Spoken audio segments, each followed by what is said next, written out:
आज का हमारा टॉपिक है divergence of a vector function. तो divergence of a vector function का क्या मतलब है? असल में divergence of a vector function जो है ये वेक्टर फंक्शन का फ्लक्स है per unit volume. Divergence of a vector function, for example A is a vector, is a flux per unit volume. किसी एक यूनिट वॉल्यूम में से कितना फ्लक्स पास करता है, तो ये डाइवर्जेंस है। हम इसे ऐसे भी लिख सकते हैं, divergence of vector A is equal to flux integral A dot D A divided by delta V. Delta V infinitesimal small है, तो आप इसको लिमिट अप्लाई कर सकते हैं कि limit delta we approaches to zero. तो ये इसकी प्रॉपर डेफिनेशन है, the flux per unit volume where the volume is infinitesimal small. इसको हम ऐसे भी लिख सकते हैं, इसी बात को हमने प्रूफ करना है। ये जो हम लिखेंगे कि divergence of vector A is equal to del operator and dot product with a vector. इस बात को हम प्रूफ करेंगे कि ये इसके इक्वल कैसे आता है। डेल डॉट ए आप जानते हैं कि del is an operator, vector operator, and it is equal to the partial by partial x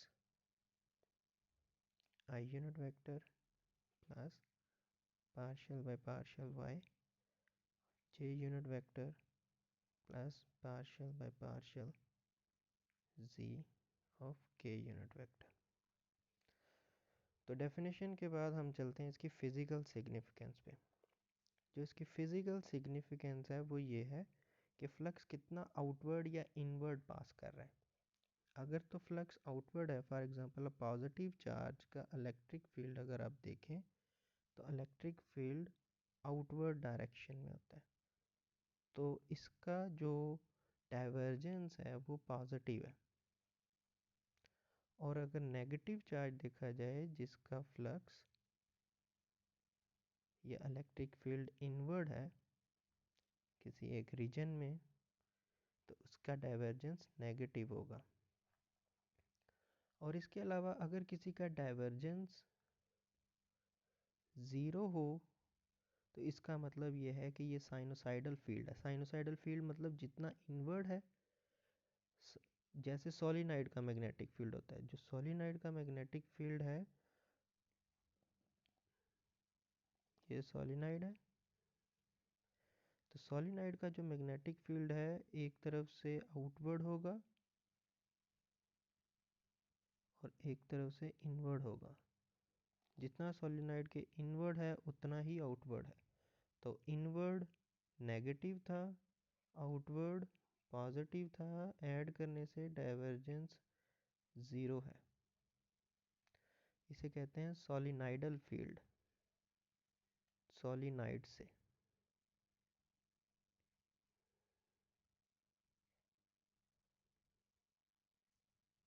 ये इसकी डेफिनेशन के बाद फिजिकल सिग्निफिकेंस में 3 पॉइंट। अब हम इसकी डेरिवेशन की तरफ चलते हैं कि हम इसको ड्राइव करेंगे। ड्राइव हमने क्या करना है, जैसे मैंने आपको बताया कि हमने इसके इस रिलेशन को प्रूफ करना है कि डाइवर्जेंस ऑफ ए इक्वल होता है डेल डॉट ए के। इसको प्रूफ करने के लिए हम लेट करते हैं कि एक रीजन में इलेक्ट्रिक फील्ड है या मैं कोई भी वेक्टर फील्ड है।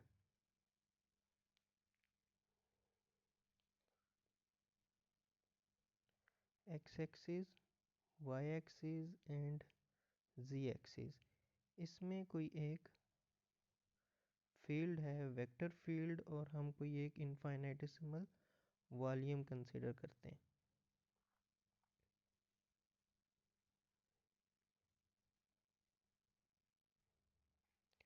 वॉल्यूम के सेंटर पे जो वेक्टर की वैल्यू है वो फ़र्ज़ करें ए एक्स है, हम एक्स एक्सिस में सिर्फ पहले कंसिडर कर रहे हैं। एक्स एक्सिस के लिए इसके सेंटर पे जो वेक्टर की वैल्यू है वो ए एक्स है। ये वाला जो फेस है और ये वाला जो फेस है ये वाई जी प्लेन है और ये भी वाई जी प्लेन है। अगर सेंटर पे ए एक्स है तो अगर हम delta partial x distance move करें, इतने डिस्टेंस की वजह से जो चेंज इन फंक्शन है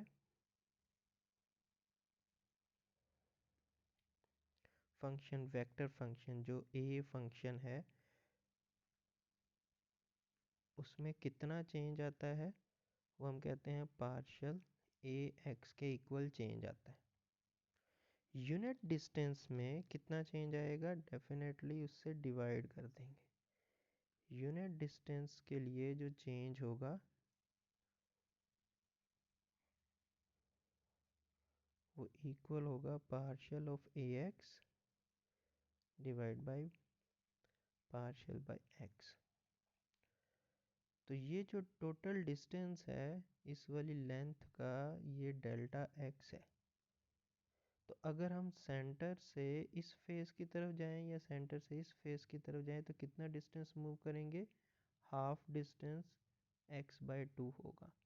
तो जो चेंज इन फंक्शन है by delta x to distance move करने से वो वैल्यू किसके इक्वल आएगी, यूनिट डिस्टेंस का आपने मालूम कर लिया, partial a x by partial x है।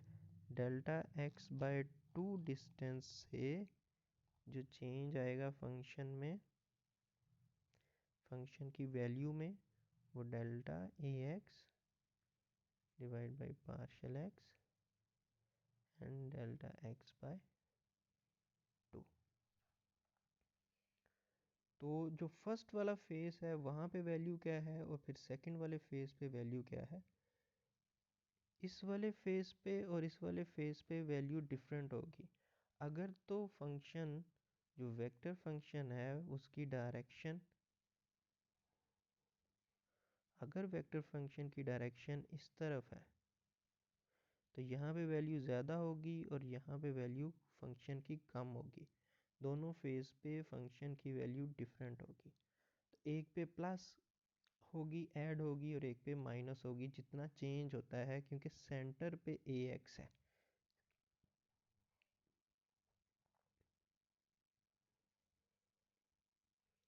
एक को फेस 1 और एक को फेस 2 कह देते हैं। फर्स्ट फेस पे 5 1 हमने मालूम करना है। 5 1 पे फर्स्ट फेस पे जो फ्लक्स होगा, फ्लक्स की वैल्यू होती है जो वैल्यू है फंक्शन की और जो एरिया है उससे मल्टीप्लाई कर देंगे। तो वैल्यू क्या होगी, वैल्यू होगी partial of a x by partial x by 2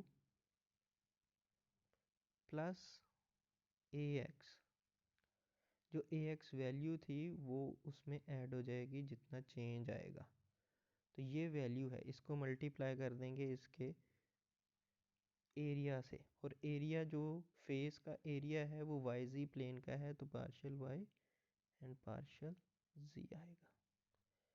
second वाले फेस पे 5 2 की जो वैल्यू होगी वो माइनस के साथ आएगी। जो ए एक्स वैल्यू थी उसमें से माइनस कर दें जितना चेंज आया है, partial a x divide by partial x delta x by 2 and multiply by delta y and delta z for the flux. ये 5 1 एंड 5 2 है। 5 1 5 2 का मतलब ये है कि जो टोटल फ्लक्स है फिर वो किसके इक्वल होगा, total flux will be equal to 5 1 minus 5 2। Total flux जो उसमें से इन हो रहा है या आउट हो रहा है, उस वाले इनफाइनाइटिसिमल वॉल्यूम में से जो इन हो रहा है या आउट हो रहा है। अगर तो पॉजिटिव आंसर आएगा तो वो आउट हो रहा है और अगर नेगेटिव आंसर आएगा तो वो इन हो रहा है। तो φ1 माइनस φ2 दोनों फेज पे जो फ्लक्स की वैल्यू है उन दोनों को आप माइनस कर दें। तो अगर आप इन दोनों को माइनस करेंगे तो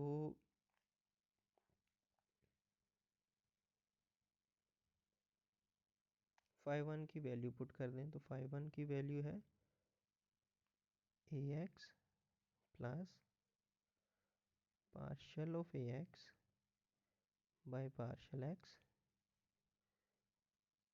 and delta x by 2 minus कर दें ax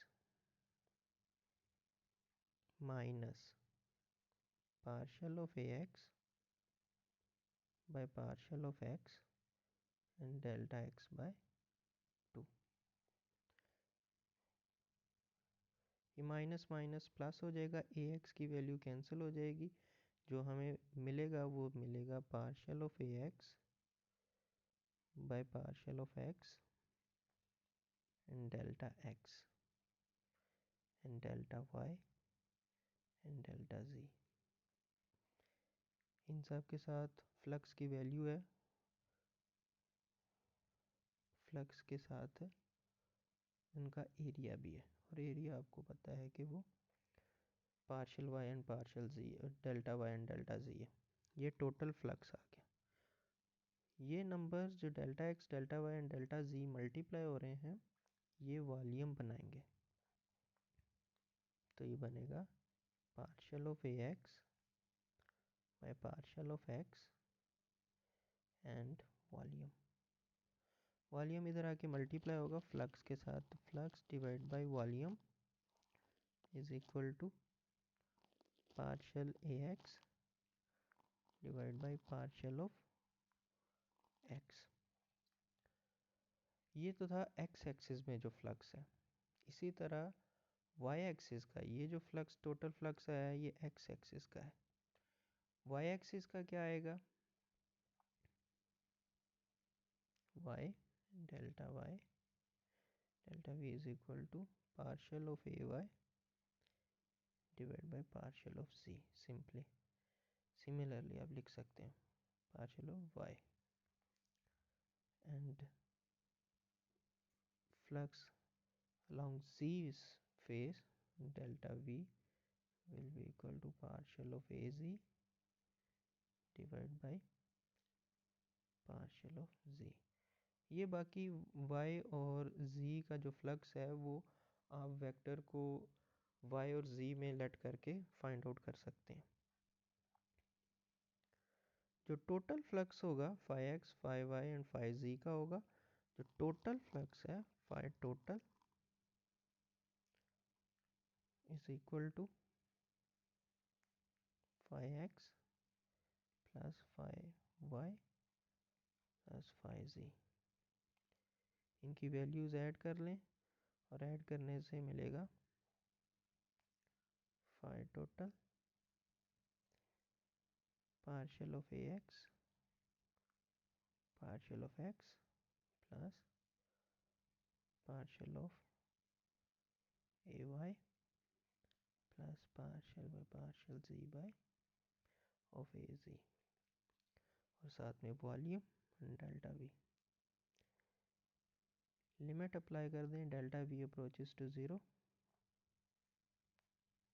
तो phi divide by delta v and del limit delta v approaches to 0 is equal to, इस सारे नंबर को आप ऐसे लिख सकते हैं partial by partial x of i plus partial by partial y of j plus partial by partial z of k unit vector and dot product of axi plus ayj plus azk unit vector. क्योंकि dot product होगी तो dot product के बाद आई वाला आई से multiply होगा, same फिर से वही इक्वेशन हमें मिल जाएगी। तो लेफ्ट साइड पे क्या पड़ा हुआ है, flux per unit volume is a divergence of vector A is equal to del dot A vector, इसको डेल लिख सकते हैं और ए वेक्टर। इसी तरह डाइवर्जेंस ऑफ ए की जो वैल्यू, जो इसकी डेफिनेशन थी वो ये थी, फ्लक्स पर यूनिट वॉल्यूम, तो आप इसको ऐसे भी लिख सकते हैं, फ्लक्स का मतलब ये है कि integral of a dot D a divide by delta v, and delta we approaches to 0 is equal to del dot a. तो हमने ये रिलेशन प्रूव करना था।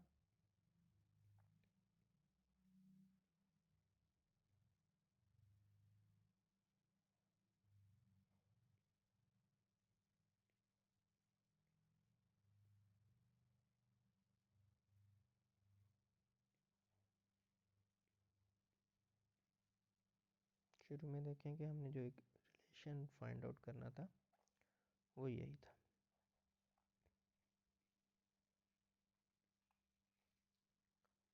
पहले डेफिनेशन, फिर उसके बाद फिजिकल सिग्निफिकेंस और उसके बाद डेरिवेशन। डेल डाइवर्जेंस ज़ीरो किसका होता है, वो सोलिनॉइडल फील्ड होता है।